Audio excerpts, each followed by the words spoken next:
17 নম্বর প্রশ্নে বলেছে দুটি সংখ্যার গসাগু ও লসাগু যথাক্রমে 35 এবং 420 হলে সংখ্যা দুটির সর্বনিম্ন যোগফল কত।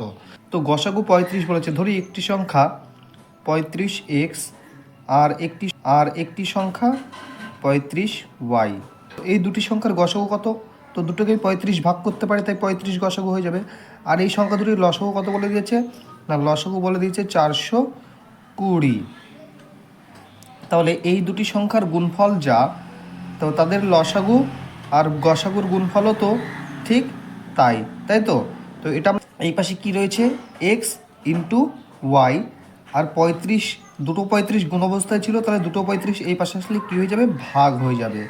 তো 420 ইন্টু 35 বাই 35 ইন্টু 35। এইবার সলভ করি।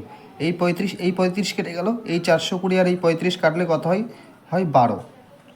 তাহলে আমরা কি পাচ্ছি? এক্স ইন্টু ওয়াই সমান 12। তো এক্স ইন্টু ওয়াই সমান 12, মানে সংখ্যা দুটির এক্স আর ইন্টু ওয়াই এর মান পেয়েছি 12। এই 12কে সব থেকে ছোটো অনুপাত বার করতে হবে। তো এক্স ওয়াই ইন্টু যদি 12 হয়, তো 12কে আমরা কীভাবে লিখতে পারি? তো 12কে আমরা লিখতে পারি 3 ইন্টু 4 12 লিখতে পারি, গুণফল আকারে লিখব 3 ইন্টু 4 12, অথবা 6 ইন্টু 2 12 হয়। তো এটা করলেও 12 আর এটা করলেও 12ই পাই। তো এবার এর মধ্যে কোন অনুপাতটার যোগফল ছোট হচ্ছে? তো 6 আর 2 হচ্ছে 8, আর 3 আর 4 হচ্ছে 7, অর্থাৎ 3 আর 4-এর অনুপাতটা হচ্ছে ছোট, তাই এখানে সর্বনিম্ন অনুপাত চেয়েছে, সর্বনিম্ন। তাহলে 3 আর 4 এটাকে যোগ করব।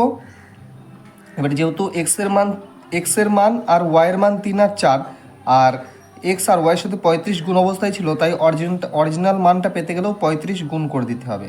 তাহলে 3 আর 4 কত হচ্ছে? 7, 7 গুণে 35 মানে হচ্ছে 245।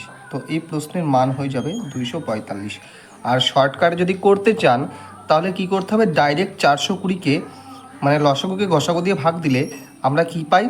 অনুপাতের গুণফল পাই, সংখ্যা দুটির অনুপাতের গুণফল। তো সংখ্যা দুটির অনুপাত 12 পেলে আমরা কিভাবে লিখতে পারি? 3 ইন্টু 4 লিখতে পারি, 6 ইন্টু 2 লিখতে পারি। তো সেটাকে আবার আমাদের এরকমভাবে দেখতে হবে যে কোনটা ছোট অনুপাত। 3:4, 3 আর 4 হচ্ছে সব থেকে ছোটো, তাই এই অনুপাতটা নিয়ে কাজ করতে হবে। তো এটাই হচ্ছে শর্টকাট, আমরা এতখানি করলাম। আর শর্টকাট করতে গেলে জাস্ট এটাকে 35 দিয়ে ডাইরেক্ট ভাগ দিয়ে দিলে যেটা পাচ্ছি সেটাকে আমরা অনুপাতে বিশ্লেষণ করে লিখতে হচ্ছে। 18 নম্বর প্রশ্নে জানতে চেয়েছি, কোন ক্ষুদ্রতম সংখ্যাকে 6, 10, 15, 16 দ্বারা ভাগ করলে প্রতিবার 5 অবশিষ্ট থাকবে, কিন্তু 29 দ্বারা ভাগ করলে মিলে যাবে।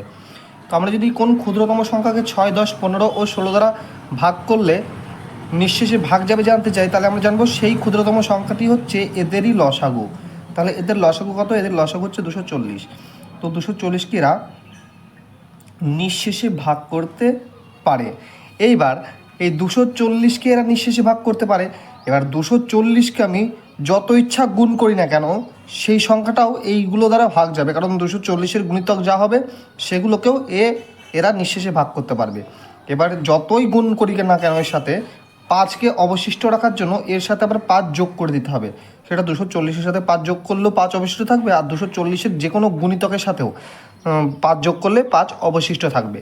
কিন্তু এখানে আবার বলেছে যে কিন্তু 29 দ্বারা ভাগ করলে মিলে যাবে। তো 240কে আগে 29 দ্বারা ভাগ করে দেখি যে কতর জন্য মিলছে না। তো 240কে আমি ভাগ করি। তো 240কে প্রথমে 8 বাদ দিই, 8 9 72-এর 2 হাতে 7, 8 2 16, 16 আর 7 কত হচ্ছে? 17, 18, 19, 20, 21, 22, 23। তো 232। তো মিলছে না কতর জন্য? 8-এর জন্য। তো এই 8-এর সাথে আমি কত গুণ করে ওই অবশিষ্ট 5টা যোগ করে দিতে পারি? তো 8-এর সাথে আমি যদি 3 গুণ করি, 3 8-এ কত হচ্ছে? 3 8-এ হচ্ছে 24। আর ভাগ দেওয়ার জন্য আমার দরকার কত? 29। 29 বানানো দরকার এখানে, কারণ 29 দ্বারা ভাগ যাবে। তাহলে 8-এর সাথে 3 গুণ করলে কত হচ্ছে? 24। তার সাথে ওই যে লেজ হিসেবে যে 5টা জোড়ার কথা ছিল, সেই 5টা যদি জুড়ে দিই তাহলে হয়ে যাচ্ছে কত? এখন এটা হয়ে যাচ্ছে 29। তো এই 29 এখন নিঃশেষে ভাগ করতে পারে। তার মানে আলটিমেট আমার কী করতে হবে? যেই সংখ্যাটার সাথে এখানে যেহেতু অবশিষ্টের সাথে 3 গুণ করেছি, মানে অরিজিনাল সংখ্যাটার সাথেও 3 গুণ করতে হবে, করার পরে তার সাথে কি করতে হবে, লেজ হিসেবে 5 জোড় দিতে হবে। তাহলে এই প্রশ্নে যে শর্ত দিয়েছে সেই শর্তটা সম্পূর্ণভাবে মেনে চলবে। তো এইবার কি করতে হবে, তো 3×24 কত, 72, অর্থাৎ 720, আর তার সাথে 5 যোগ করলে কত হয়, 725। তো এই প্রশ্নের উত্তর হয়ে যাবে 725। আশা করি বুঝতে পারলেন। তো অপশান সি হয়ে যাবে সঠিক উত্তর।